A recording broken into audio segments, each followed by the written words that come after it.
چوئی صاحب یہ جو ابھی سردار صاحب کہہ رہے تھے نا کہ 1 بلین جو دینا ہے وہ آئل کی 100 بلین جو گیس کی شکل میں جو رائلٹی دینی ہے بلوچستان کو، کس نے؟ حکومت نے، وفاقی حکومت نے. تو وفاقی حکومت ان کی ہے نا جو بھی ہے.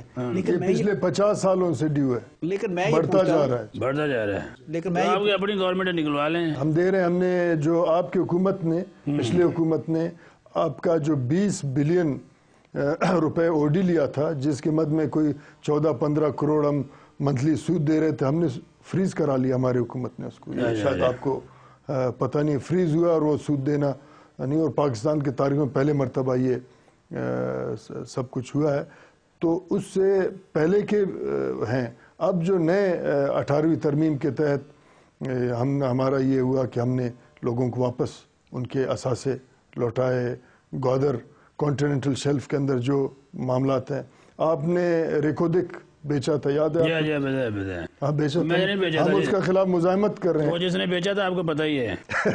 چوئی صاحب میں دراصل یہ پوچھنا چاہ رہا تھا کہ یہ جو اربوں روپے ہے یہ کسی انفرادی شخصیت کا ہے یا پوری عوام کا؟ بلوچستان کا جو پہلے اس سلسلے میں ملے ہیں وہ پھر آپ سمجھتے ہیں کہ عوام پہ خرچ ہوئے ہیں؟ نہیں دیکھیں، اگر انجینئرڈ الیکشن ہوگا، کرپٹ پولیٹیکل پریکٹس اسٹیبلش، میری بات سنیں گے، اس کے ذریعے ہوگا تو جو لوگ عوام کو جواب دیں نہیں، اسٹیبلشمنٹ کو جواب دیں، تو وہ تو پھر کرپشن ہی کرتے رہیں گے. آپ پولیٹیکل پروسیس کو اگر چلنے دیتے، اور جیسے دنیا میں احتساب تھرو ووٹ ہوتا ہے، احتساب تھرو ووٹ ہونا چاہیے، تو کئی چیز اس وقت ٹھیک ہو چکے ہوتے. اس کا مطلب ہے جو 2008 کے الیکشن تھے یہ بھی انجینئر تھے؟ ایک حد تک تھے. دیکھ لو تمہاری گورنمنٹ ہے. ایک حد تک تھے. اچھا جی. مجھے ایک بات اگر آپ کا سرپرستی نہیں ہو تو آپ کا تعداد بہت کم ہو جاتا ہے اس میں. چوئی صاحب آپ تو مجھے ساری عمر یہ کہتے رہے ہیں کہ ہمارے ساتھ بے ایمانی ہوئی ہے، وہ کہہ رہے ہیں کہ آپ کی تعداد اور بھی کم ہو جاتی. ادھر جواب دے، میرے ساتھ تو آپ نہیں. چوئی صاحب ادھر سچ کہہ رہے ہیں. اگر زیادہ سرپرستی ہوتا تو تعلقہ ان کے تعداد زیادہ ہوتا، اس لیے کم ہوا تو بے ایمانی نے جنہوں نے وعدہ کیا تو انہوں نے کم. وعدہ خلافی ہوگی. میرے نے بھی وعدہ خلافی کی تھی. چنگا بھلا ستا سا میں کہا جتے ہیں اور سو کر اٹھا تو ہار گیا تھے. اب تو ایک اور کام شروع ہو گیا ہے. کوئی جو باہر سے لوگ آتے ہیں پنجابی، ان کو مار دیا، کوئی سدھی کو مار دیا، کسی کو نائی کو مار دیا، ٹیچر کو مار دیا. اساتذہ بہت مارے ہیں، بڑے قابل لوگ مارے. چوہدری صاحب پہلا بات یہ ہے کہ مسئلے کی جڑ بتایا مجھے. بلوچستان کے تمام ایشو کو سمجھنا پڑے گا اگر آپ سمجھ سکتے ہیں ایشو کو. بات یہ کہ ہمارا ایک آئیڈینٹی تھا، ہمارا ایک نظام تھا، باضابطہ طور پہ نظام ہمارا کم از کم 1000 سال سے چل رہا ہے. ڈائنسٹیز بدلتے رہتے ہیں لیکن ہمارا نظام اپنی جگہ پہ. جب 47 میں پاکستان بنا، ہم تو ہندوستان کا نہیں تھے.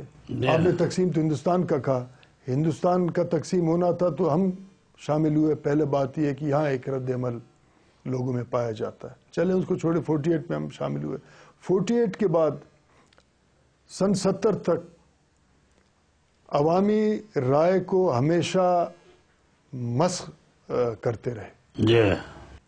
مثلاً بنگالی بھی ہمارے بھائی تھے، اور 2 قومی نظریے کے مطابق وہ پاکستان میں شامل ہوئے. وہ پہلے لوگ تھے جنہوں نے اپنا راستہ جدا کیا.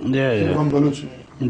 اس کے بعد سندھیوں میں جی ایم سید پاکستان کے سٹرگل میں تھے. ان کے بعد انہوں نے بھی کوئی محسوس کیا کہ ان کا وہ ڈیو شیئر، وہ ڈیو رسپیکٹ جو ہونا چاہیے تھا ایک فیڈریشن کے اندر نہیں تھا.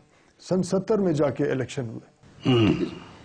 اور آپ کو ریکارڈ پہ میں لانا چاہتا ہوں کہ سن 70 میں جب سینسز ہوا، ووٹر لسٹ بنے 5 کروڑ 30 لاکھ کے لگ بھگ بنے. اس میں سے 3 کروڑ ایسٹ پاکستان کے تھے، باقی جو 2-2.5 کروڑ تھے یا جتنا بنتا تھا وہ ویسٹ پاکستان کے تھے. ٹھیک ہے. آپ نے پہلا کام یہ کیا اسٹیبلشمنٹ میں، اکثریت لوگوں کو مجبور کیا کہ وہ اپنا راستہ الگ کریں. اسی طریقے سے بلوچستان کے لوگ محسوس کرتے ہیں کہ اسلام آباد فیڈریشن کے اندر ان کا ڈیو شیئر پچھلے 62 سالوں سے نہیں ملا ہے.